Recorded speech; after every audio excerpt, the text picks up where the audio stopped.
Yo, what's good? This is Corey, your friendly neighborhood massage technician, coming to you from a touch of liberation. And it is Sunday. This is the Spirit Talk Day. I just came out of church, Heart and Soul Center of Light. Just had to, of course, fill up the tank to get ready for this week. Fill up the spiritual tank to get ready for this week. And I just wanted to relay a couple of thoughts of things that I picked up from church today.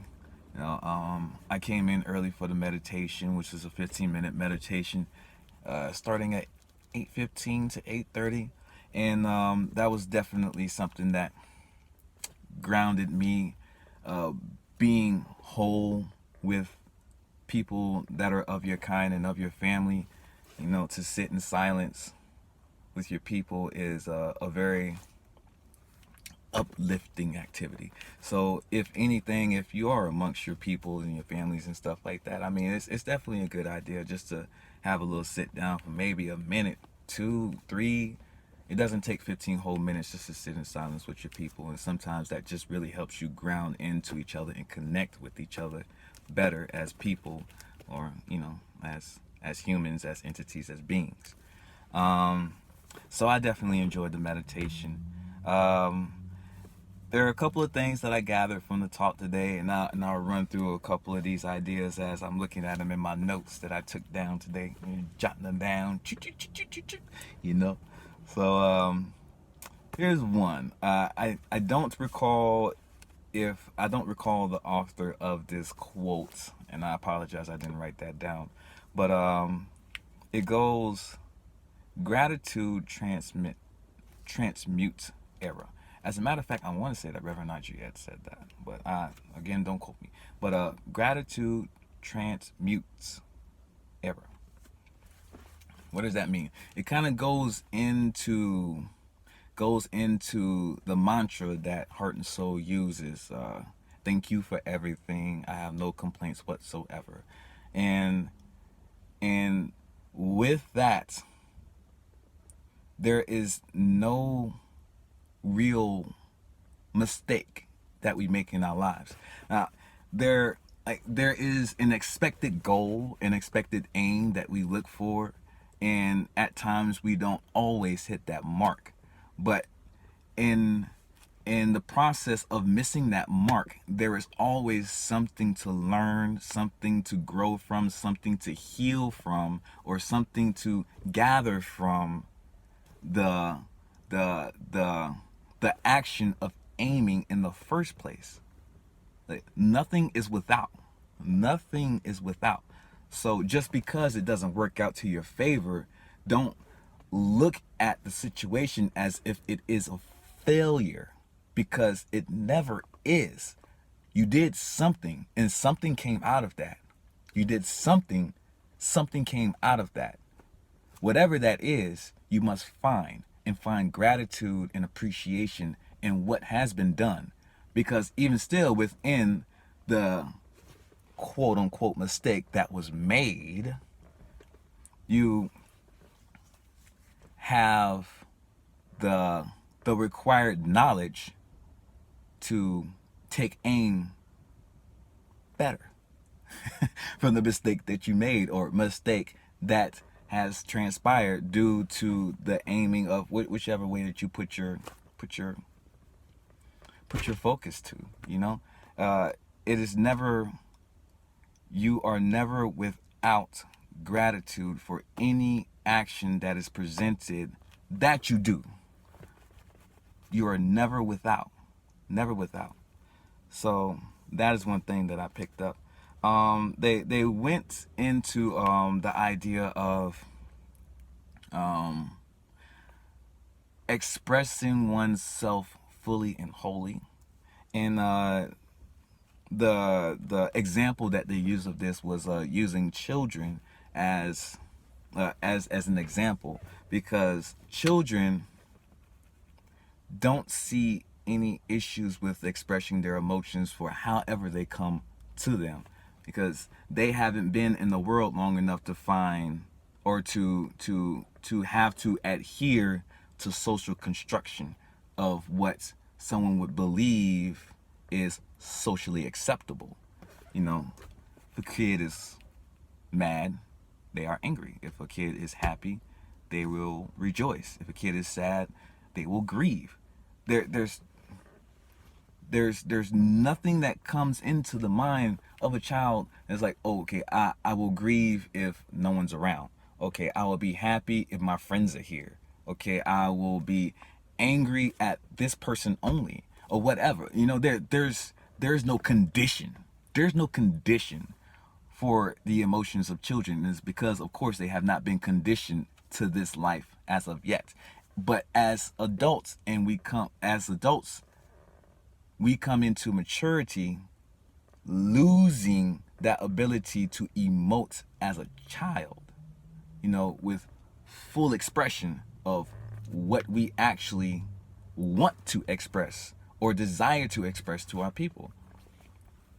And with that, we need to understand that one, our emotions are valid. Our emotions are valid and observable and are necessary for understanding the communication of all people.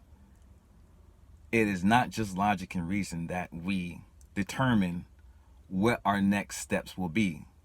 Emotion in our expression is very important for our everyday life of communication with people, to say what it is we want to convey about how we want to live our lives. You need to understand that. So acknowledging one's emotions, acknowledging one's emotional content, acknowledging one's expression is very important, not only as a child, but as we grow into adults and as we begin to leave this plane. So that is what I picked up from that part of the talk. And the last part that I picked up from the talk today was a quote that I heard from Raymond Hallowell, or Reverend Andriette brought to our attention from Raymond Hallowell, is read this off. No desire is felt until the supply is ready to appear. Right? I'm going to say that again. No desire is felt until the supply is ready to appear. And I'm going to run through the other part because they coincide with each other. And that's, no mind can be conscious of a need or of a desire unless the possibility of its fulfillment exists. What we desire, what we imagine, what we perceive ourselves to be, or what we perceive ourselves to become already exists. There is a supply for that person, there's a supply for that place, there's a supply for that manifestation to occur. It is there. The only thing that is not is our expectation that it will be there. You know, we say with the desires that we have is like, yes, I would love to attain this, but I don't expect it really to happen.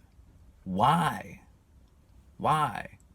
If you imagine it, it is something that you can have.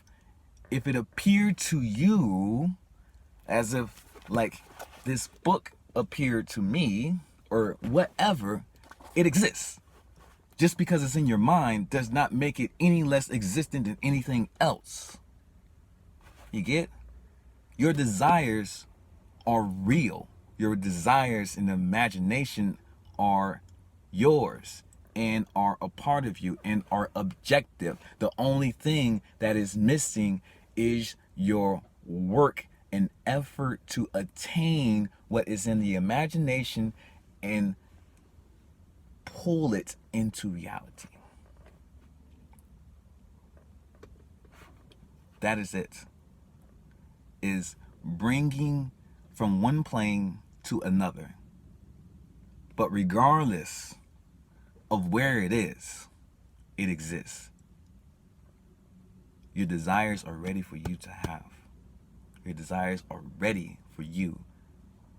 The only thing that is missing is your expectation that these desires will come to you. You know, that is a great thought for me to have.